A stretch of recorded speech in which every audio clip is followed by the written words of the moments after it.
Hey, what's up everybody? It's Lids, and we're back for some more Mardek, and last time we successfully took down the Shaman, and that does mean we are headed over to Gosnor, where we suspect that Lorik, this necromancer, is doing something.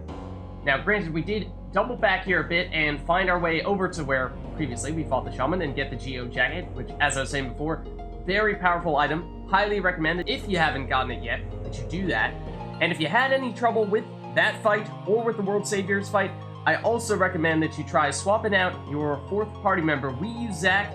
There's definitely a strong case to be made for using Vern. However, that's a bit of an aside. Let us carry on here and warp. And as you sort of saw us doing earlier, where despite the game telling us, hey, head over to Gosnor as quickly as possible, we did opt to go back into the Tainted Grotto. There isn't actually a timing restriction here. There's no time limit, so to speak. So if you wanted to, you could go back into the Tainted Grotto, you could level up a bit there, you could, say, go back to Canonia and purchase some things from the shop, if you felt like that might be helpful. In fact, I'm kind of tempted to double check if there's anything that we might still want from it.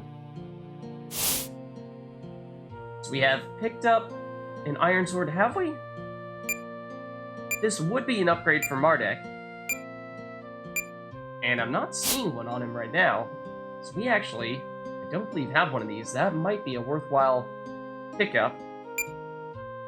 And it also is, of course, a sword that Vern could use as well, as he uses the same types of weapons as Mardek.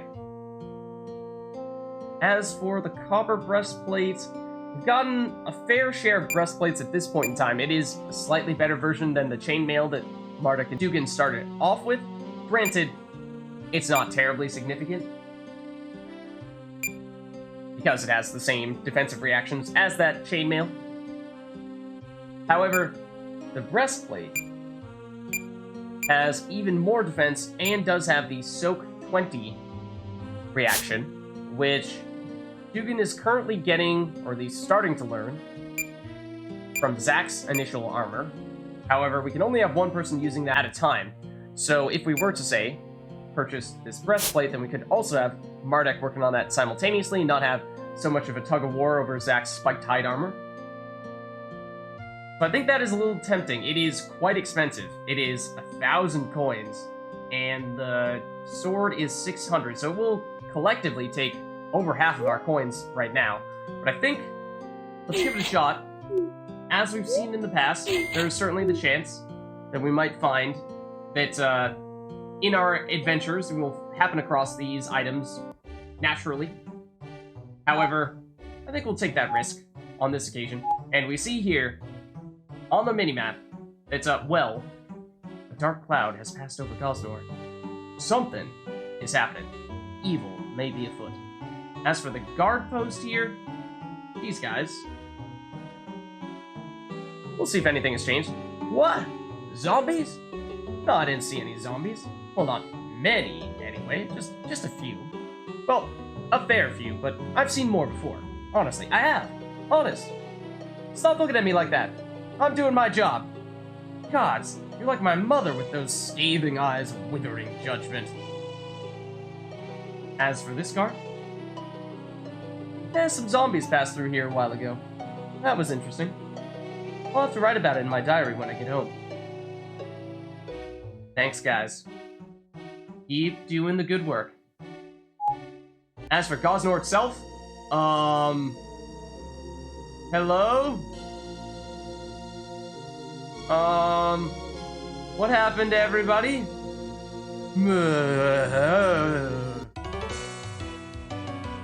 Yes. A zombie apocalypse has broken out in Gosnor, I'm afraid. Let's take a look here. This zombie, not so surprisingly, heals to dark damage, very weak to light damage, and from an elemental standpoint is weakest to fire. Let's try giving him a good whack. And he doesn't have a lot of HP. You saw that Zach almost took him out in one hit there. Emla, for feeling a little bit adventurous, we could opt to try to hit that guy with Emla, and, well, seems like she's doing actually a very sizable amount of damage. Back from the, what was it, the shaman fight? Or was it something else where she was critting like crazy? And, yes, all the zombies are fightable. Some of them are weaker than others. That one was only level 4. I think the previous one was level 6, so we did see that Zack was able to take that guy out in one fell swoop. But is anyone okay? I don't know. It's not looking good. This zombie, however, as we can see here, has a bronze shield and a mace, so it is slightly different. However, that will not stop us from one-shotting it.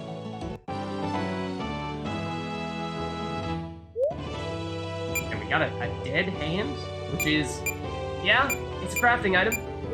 Can't say it's one that I'm too pleasant that we're accumulating. But we carry on, and there are more zombies with more iterations of weapons. On this occasion, has a leather armor and pole mace. As for whether we can take this guy out in one hit, cannot.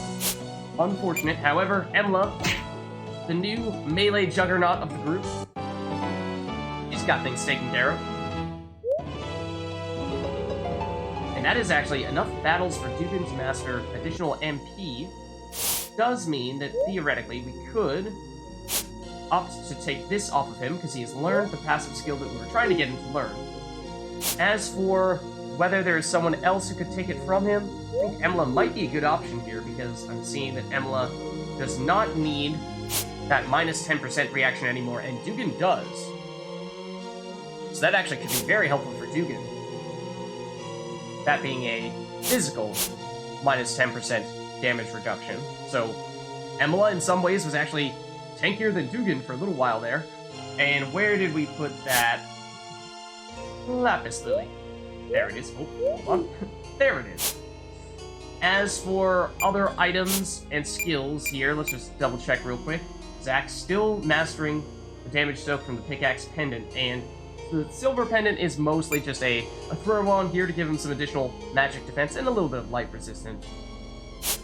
I'm not sure we necessarily have a strong alternative there other than just throwing on either a Ring of Strength or Ring of Agility, but I don't think that's quite as good. He's already faster than most enemies. Not quite all, but most. I'll tell you what, the other thing we could have done was Zack does not currently have access to a helmet. We just don't have enough to go around. That might have been worthwhile to see if we can pick one of those up in Canonia. I don't remember if you can or not, but here we see Mardek's house is locked tight. No amount of shouting at it or insulting his mother will cause it to open. Well, there goes plans A, B, C, and D. And I'm afraid, same instance with Dugan's house, and for that matter, every other house in Gosnor. As for the barracks, same deal. So things they aren't looking good. They're not looking good in Gosnor. As for Chapel here, foul fiends of the night, you may have finally broken into this sacred temple of Yalort, but wait, you're not undead. Well, that's a great relief, Mardek. Well, we're not, but is everyone else okay? Worry not. Everyone is safely locked away in their homes. The zombies are too dim-witted and feeble to force their way inside, and we're slow enough when they arrived to give everyone a chance. But they just keep coming. I need to go and stop them. I was just about to set off. No, we can do it instead. You would? I'll not object to such an offer. You're strong. You should be able to handle it. Whatever it is that's causing them to rise as they are. Here, you'll need this generic rusted key. With it, you can unlock the big door in the sewers. Deeper in the sewers, you'll find an entrance to the old catacombs beneath the village, where many generations of corpses are stored. I'm certain this is where the undead are swarming from. Wait, if we need to get past a locked door to get there, how is it that they can come here, really? Why is the only way to get to the catacombs from the filthy sewers anyway? Is that any way to honor the dead? Now is not the time for questions. We need to head off and save the village. Let's go then. Alright, well thank you, High Priest Galavar. Don't believe there are any other changes of note in here. However, when we come back out, we will see that there are zombies yet again. We could opt to continue to fight them if we deem that necessary, and I did, in fact, miss that reaction there, unfortunately. But it doesn't matter, because Emma is quickly making a case for actually being a strong melee attacker here. And so, I think we will opt not to fight every single zombie here. And instead, actually, let's check on Meridor. I believe Meridor is also locked in. Okay, just making sure. We will head down, and if we had gone back in Chapter 1 and explored a little bit more down in the sewers, then we would have found this door to be locked, and we would have said, well, what do we do with it? Because this is, quite literally, the same area where we were back in Chapter 1 when we were getting those lead pipes for Meridor, and we will find more Fuma Rats, and we will find that they are quite easy to take out at this stage. And okay, so Emla suddenly deals 3 damage when she's attacking Fuma Rats, but deals like 40 every other time. I don't know. Anyways, they're down. No big deal there. We'll even get some lead pipes as well. We'll throw back for you. So we'll head on up here, where we will find the great big locked door and use the sewer key to get ourselves through there. And now let's take a look, because things are about to get ginormous. 11 chests, and this area can get very confusing very quickly, so you'll have to pardon me as I baby steps my way through here. Try not to get us stuck.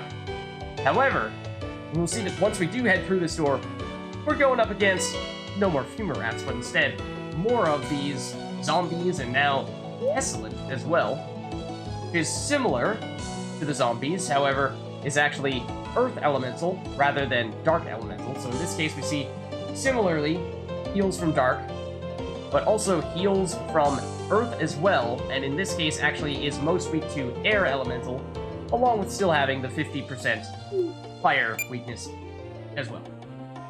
As for Zack here, he does deal air damage if we, assuming that we get our reactions down. We should. So he will be pretty strong here, and Emla, hopefully, will be able to deal a fair amount of damage herself. Not quite enough to take too many people out, however, unfortunately. And Dugan, remember, does have the Earth Slash, however, that's Earth Elemental. This is Dark. So neither of these things are going to be terribly useful for us at the moment, unless, of course, someone makes a barrier and we feel like it's worthwhile healing them in order to get rid of said barrier. Let's deliberately attack the guy with the most HP here, because I'm assuming Dugan will take him out handily. As for Mardek, I think the same rule applies. One zombie will get a jump here and hit Emila.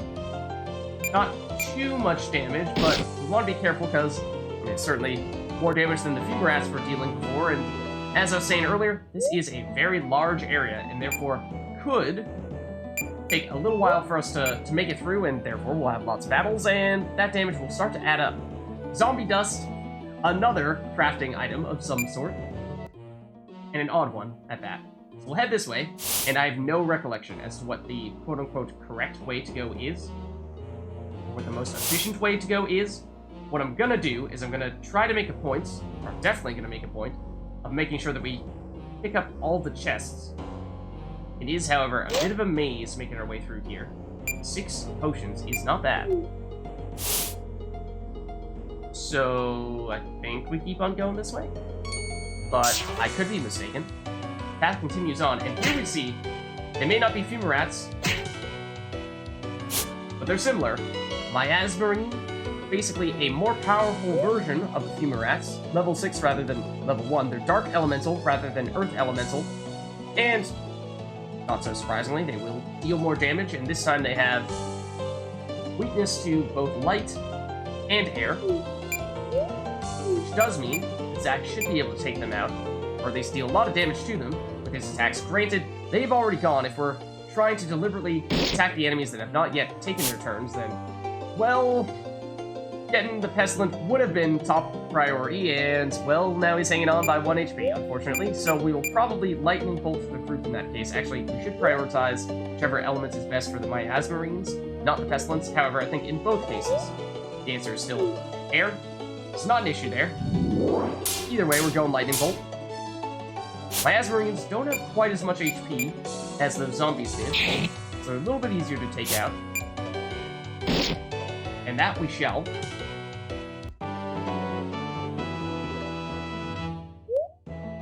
No items, however, somewhat sizable amounts of coins, so hopefully, after having spent a reasonable amount of coins, we can start to restock a bit in our bank account. And that does remind me that we did, of course, purchase a better iron sword for Mardek, so we ought to use it, right? So we'll equip it there, and let's make sure that we remember to also equip the additional offensive damage reaction. So not only do we get the damage boost, we were previously using a 14 damage sword going all the way up to 20, so that's pretty huge, as well as 10% damage offensive reaction. So that will add up to hopefully make a pretty big difference. And we may get the chance to demonstrate it here against these zombies. So I think we go for the Pestilence with Zac, because again, they have weakness to air, most weakness to air, whereas zombies, fire is really the way to go, and they don't have any weakness to air. Zac definitely ought to go against the Pestilence. This time, he takes him out. And now it poses an interesting question. Do you rather target a Pestilent with the Lightning Bolt, or use Flame, targeting the zombies instead? And I think I will target the Pestilent. So we do take that guy out. That leaves just the zombies, and, oh, Dugan, that's not going to help. Mardek, now's your time to shine. Show us how much more damage you have, and that is a lot more. He was definitely not going anywhere near triple figures before. Might be close to double. I don't remember exactly how much damage it was. Maybe as high as somewhere in the mid-60s. But close to doubling his damage, which is pretty incredible. Okay, so Zac here will not deal quite as much damage because, again, zombies do not have the weakness to air. This should bring them close enough for Emla to be able to take them out with a flame. However, another thing we should consider in this large area is that it may be a while until we find our way to a save crystal, and therefore it might be a while until we can restore our MP. And I was talking earlier about how we might want to purchase a hat. However, we did just find a kettle hat, which is a wide-brim metal helm hat thing, and it's trendy. So, no need anymore, because we'll find that this kettle hat gives 2 defense, and it's a half helm, which means that, again, Emla unfortunately cannot use it. However, Zac can, and we actually saw that before we had the helmet, Zac was very low on defense, just 1 physical defense. Granted, the Geo Jacket has something to do with that, because although it has amazing earth resistances and some life as well, it does not give any physical or magical defenses at all. So, giving him the kettle hat, I think, makes sense here. And let's carry on. That's definitely a good pickup. Is there anything to the right here? Yes. It appears there is. Potentially multiple things, but at least 1 chest. We'll go in here and nab this for Moonstone Ring, which is actually another very nice pickup, because you'll see here, 3 magic defense, very high, a ring set with a moonstone. It channels the power of light, protecting its wearer from offensive light elemental spells, and the status effect sleep, for some reason. Also, gives Mardek the shield ability. So earlier, with the Lapis Lily, we were able to pick up the magic shield ability. This one gives the normal or physical shield ability. So, if you're wondering when we might get the other part of the pair there, this is the answer. In addition to a little bit of spirit, 50% light resistance, which is a lot, and 100% resistance to sleep, which Mardek has mastered insomnia, so that's not super relevant. However, maybe I'm speaking too soon, because that does mean we no longer need to have the insomnia ability equipped here. So he has that coming from the item, and instead, we can opt for something like MP or agility. Let's go with MP here. And so we'll definitely want to make sure that we do our best to master this ability. Granted, certainly could keep this item on Mardek for the foreseeable future because it's good outside of just that M shield ability. It also, of course, gives that magic defense and some light resistance, so I like it. I like it a lot. As for where we ought to go next, though, there are many, many paths we could take. And I think what I'm going to go for here is the bottom right first. Ideally, if I remembered where the quote-unquote correct direction was, I would deliberately go that way last, so we get all of our loot and then move on. But I don't, so we won't. Or at least, try as I may, it probably will not happen. So I can try to intuit my way through. That may or may not prove successful. I'm guessing the one in the corner is probably not the one that leads us out of here. But honestly, you know about as much as me at this point. I don't remember. There we see the zombie did get an attack in, but Zach has enough defenses there that he actually outright mitigated 100% of the damage. Love to see it. More zombie dust. Also, love to see it? Maybe? Not really sure. Jury's still out on that one. Okay, well, there you have it. That's what's in the corner. Not terribly significant, so let's try going this route. And again, I don't know as to whether this area down here is an area with loot, or if it's an area to get us to the next room, so to speak. But we will find out soon enough. And along the way, we will certainly encounter more enemies, some of whom will inflict poisons, which is not very nice of them. But alas, I suppose it is the way of things. Mardek could use Remove Taint. As for whether that is strictly necessary at this point in time, we'll probably be able to, yes, wait until after this combat, because, well, our enemies are no more. More lead pipes as well, for good measure. And let's do that poison removal right now, before we forget. And I suppose we could continue to take a peek at the map, however, we don't have any further answers just yet. We know there's at least one more chest in here. 8 holy waters, which will cure zombification. Boy, this is the end of the line here, so there you go, that's all we had here. Not bad, though. And let's see what we have here. More pestilence. And they do actually, as you can tell, similarly to the zombies, they have various variations. Ones with shields, maces, or in some cases, nothing at all, from a weapon or shield standpoint. Hopefully, we might be able to take them all out here. Not quite, however. Dugan should be able to finish the job. And zombification is a weird one. There may or may not be a gimmick with it that we may or may not have the chance to explore a bit in the future. But I might hold off on that for a little while longer. Let's continue going this way and see what we find. There's definitely another item that has a nifty little quirk to it that, we'll see if we have the chance to experiment with that sometime in the near future as well.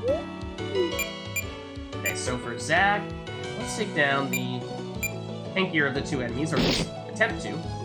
Not quite enough damage, however. Again, I'm a little hesitant to just go spellcasting away with Emla, because as you can see here, she is quickly blowing through her mana. So on this occasion, I feel like we might be in reasonable enough shape to deliberately, well, try to whack them and leech some mana back. Unsuccessful on this occasion. Hoping that, yes, Dugan can take that guy out in one hit so that Mardek can finish this one off. And actually, Mardek, did he just deal just as much damage as Dugan? That may be. Okay, and as for what is over here, I'm pretty sure that this is the quote-unquote correct direction. But we'll verify rather soon. But somewhere in the deep recesses of my memory, this seems familiar. Doing all the winding. As I certainly recall many a time going through here and wondering, like, how on earth do we get where we're trying to go? And so it does require relatively close reference to our map. However, I think we will make it through. Not to worry. Haven't taken too many big hits yet. Now, on this occasion, I do think it is probably necessary for us to use this ability, because, well, there are several of the Pestilence remaining. And you do see that Emla, having just leveled, does get a little bit more MP and life when that happens. However, in some games, when that happens, when you level up, you'll go back up to full health and full MP immediately. Not the case here. Only the incremental amount of MP and HP that you gain is what you get. So, in other words, not a huge boost on that front for Emla, and potentially worth putting on an item of some sort to make that different. And here you see, yes, as I suspected, this is the way through. However, we still have 7 chests, and we can see where they are at this point, so that is helpful. Based on how powerful some of those chests that we got earlier were, we absolutely want to make sure that we pick these up. So remember, all chests in this game always drop the same loot, so it's not like it's random when we click on it. They are predetermined, the things that we get out of them, and that means that chests that are relatively well hidden tend to be more rewarding, and on this occasion, I think we will find that that is certainly still the case. For the first time here, we have come across a Poor Goblin, which is Earth Elemental, as most Earth enemies will have. Very weak to air, and a little bit of fire weakness as well. That part, not always the case. That does mean that Zack will deal his fair share of damage. More than enough to take it out. And this is probably another instance where Emla might have an opportunity to, well, reach the tiniest bit of MP by doing that. But it's fine, because it does mean that Dugan also gets the chance to get the kill there. And remember that Emla, being the one that's getting most of the kills, is getting XP at a faster rate than most other people. So, in some ways, it is useful as well to have other people take their turn. I believe this is where we're headed up. It is. Okay. We head up there, and then I think what we'll do... Or... Actually, no. Let's go loop all the way around this route here. Make it to that chest. I think that's the only one on this end, but it does require that we approach from this angle. Okay, so we have seen oozes before, but this is the first time that we're seeing them down here. And we know that they are strong against physical attacks, and therefore are probably something that we should save for Emla, because she can take them out fairly easily with magic. That leaves the zombie for Mardek. Not a problem.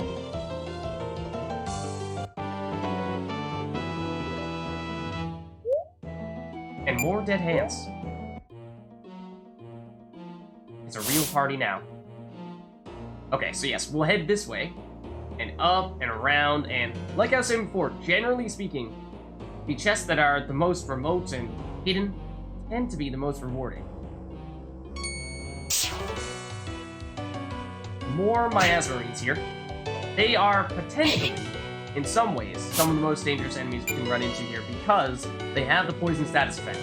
And so, theoretically, if you found yourselves without many antidotes, and maybe Mardek has run out of MP, you might not have very many ways remaining to remove that poison, and given how large this area is, it does mean you might be running around quite a distance with that poison. And granted, this is not looking great here. Mardek, I'm not sure if he's going to have enough damage to take this guy out.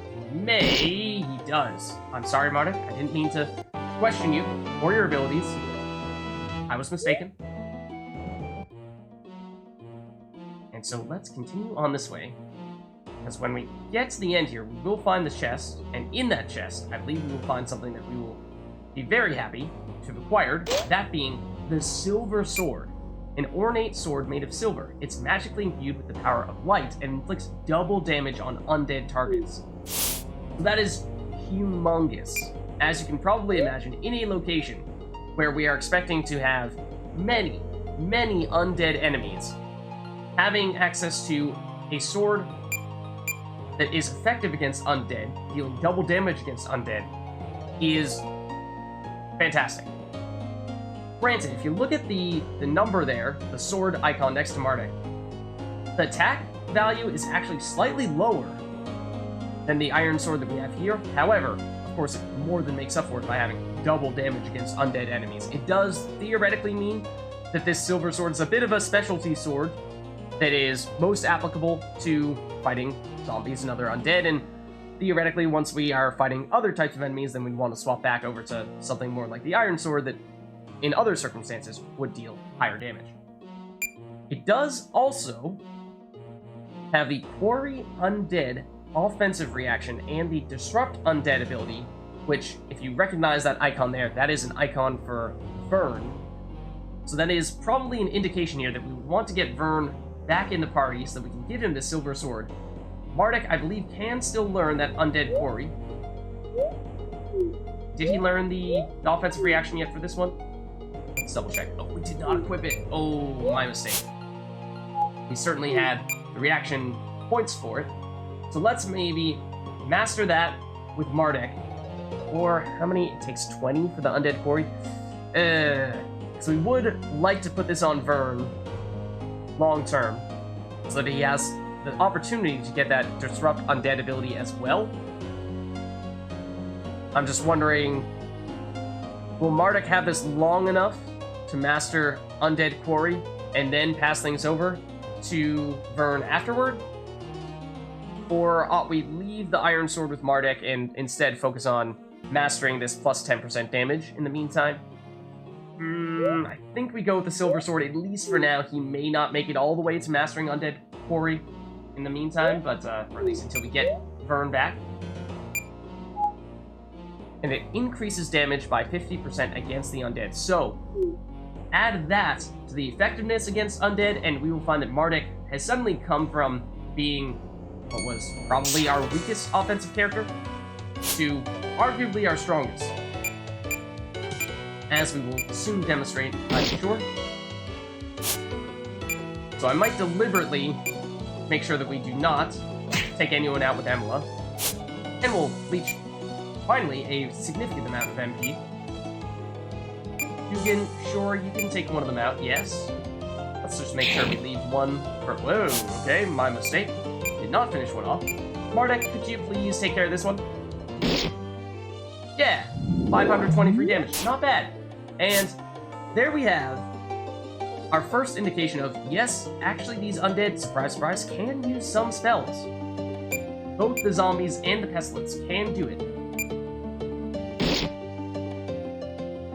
What, you didn't think zombies were smart enough to use spells? Don't be silly. Of course zombies use spells.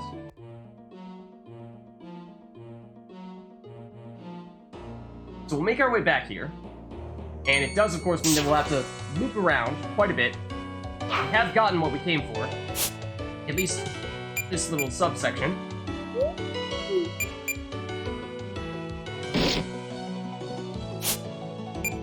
And Emla does have a somewhat reasonable amount of MP now, to the point where, do we feel like we need to attack this guy? Well, maybe we can still leech a little bit more, because between Mardek and Dugan, certainly take this guy out. Granted, the Miasmarines there are not undead. At least I don't think they technically are. I think they're just dark versions of the Fumarats. They're not undead, and therefore we do not get all the bonus damage that Mardek was getting from the Silver Sword. That would not apply to the Miasmarines. Dugan did master 20 damage soak, not percent, soak. Which I believe, yes, was coming from the spiked hide armor we got from Zack. Was very in demand for a while. We also have, pretty sure that Mardek has mastered, oh no, he's not yet mastered the evasion from the bandit leather. I was gonna say, that's another armor that we were talking earlier about wanting to pass over to other people. So, let's see. Is it Soak 20 that Dugan just mastered? Is that what we said? It was. Okay, so he doesn't need this. Per se. So we would love for Mardek to... Well, I would say we'd love for Mardek to master evasion so that we could pass it over to Dugan. However, I think we just saw that Dugan has already mastered it himself. He has. So it's really probably Zack would be the next best person to use this leather, and it would make him super speedy, even more likely to go first. Because it does have not only the +1 agility passive skill, but also built-in +2 agility. He is currently using the Geo Jacket, and that's going to take a while for him to master that.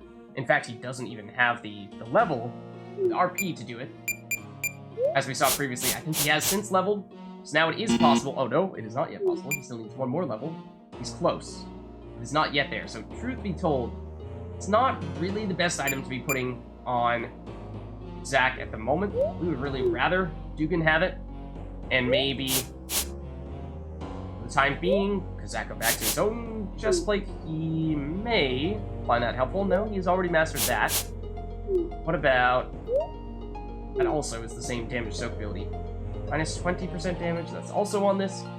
We have a good chestplate for him. I mean, we may just go to his own chestplate because it may be one of the best remaining ones.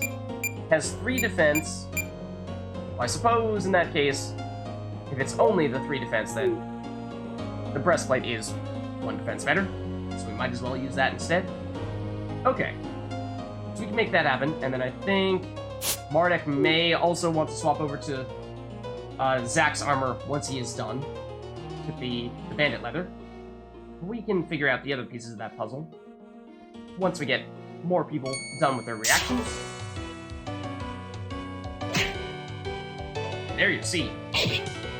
Oh, that should be, I thought, the last one for Mardek there. Although I didn't hear the indication that he has mastered skill there, so we'll have to double check. We'll see at the end of this fight, for certain.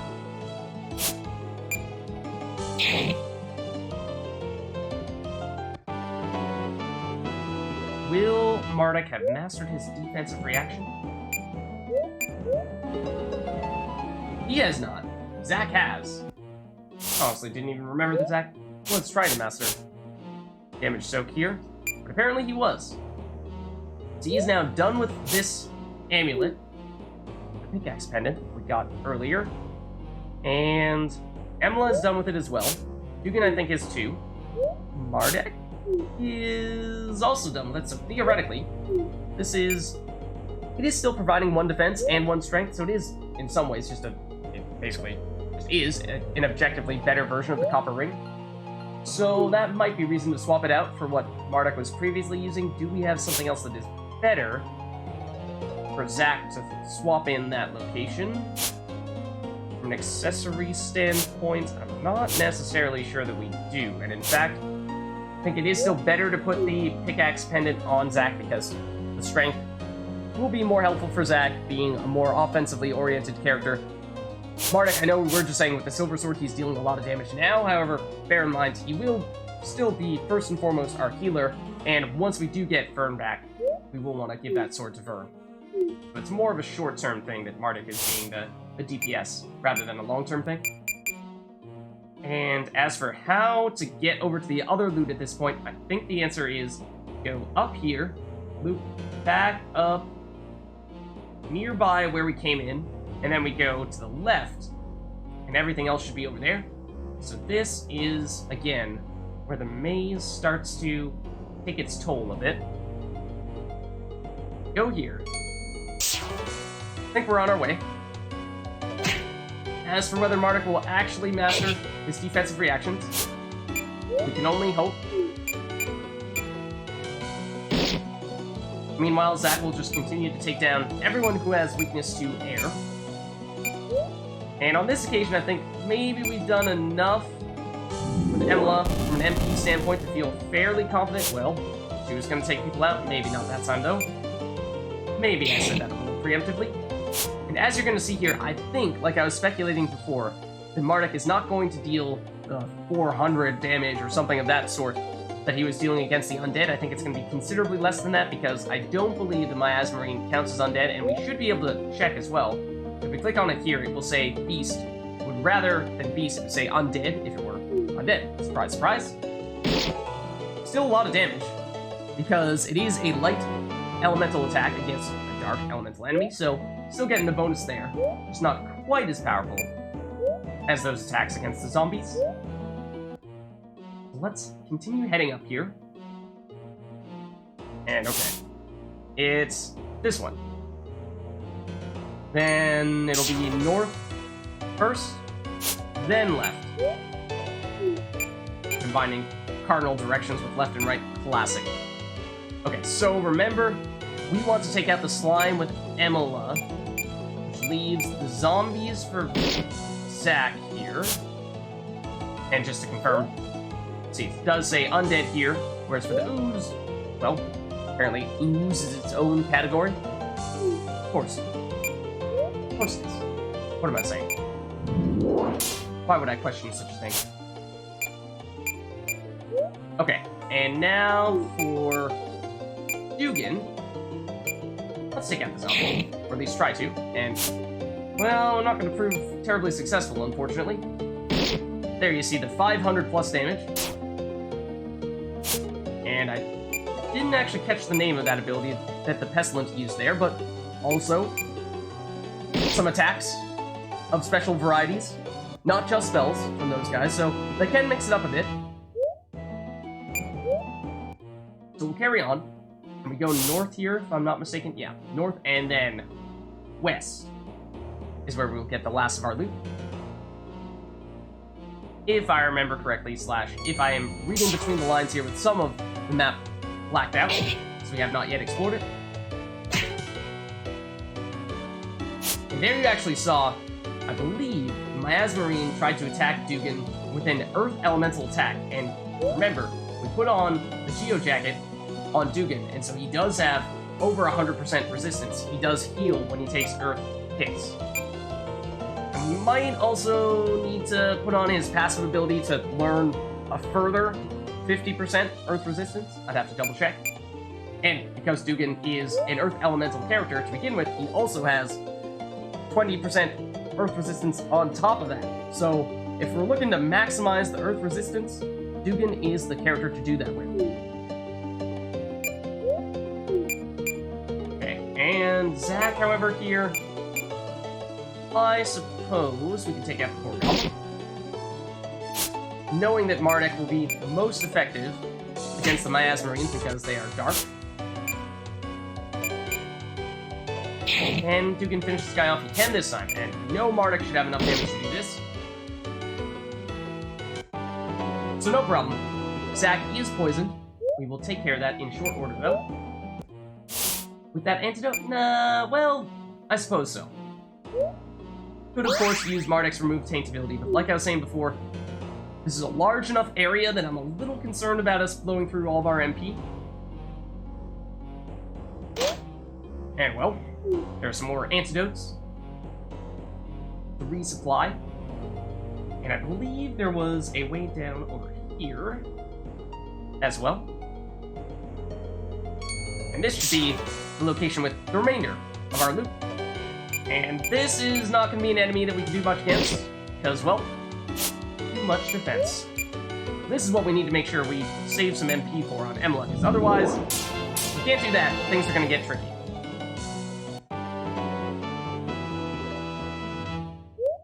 Okay, so before I forget, let's double check Dugan's passive skills. He is not currently using Resist Earth. We want to make that happen. So let's get rid of the other stuff that he's already mastered and instead resist Earth. And now you'll see on the party screen, 190. Absurd. We very much want him to get hit by Earth attacks in that case. He will heal up a lot. So here's the rest of our loot. Most of it's here. Bloom Juice, which removes the numbness effect, and a copper breastplate. Not bad, however, I think it is actually slightly worse than the just plain simple breastplate that we picked up at the Canonia shop, and 16 gold pieces. Oh yes, we're rich.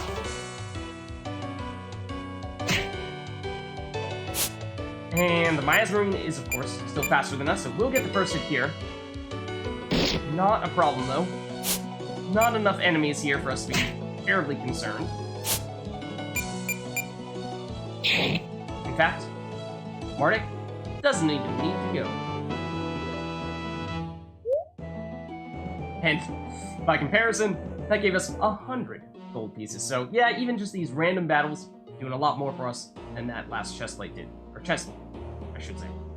This one, however, Ring of Spirit, we did get a Ring of Vitality earlier, so not so surprisingly, those rings give you a little bit of vitality, and in the case of the Spirit Ring, a little bit of spirit. And I think this is probably a good place for us to wrap up here, because we have a lot of ground to cover still. We do, of course, know now that, well, if we, wind our way around through here, we'll make it into the next area. But that will have to wait. So, I'll see you all next time.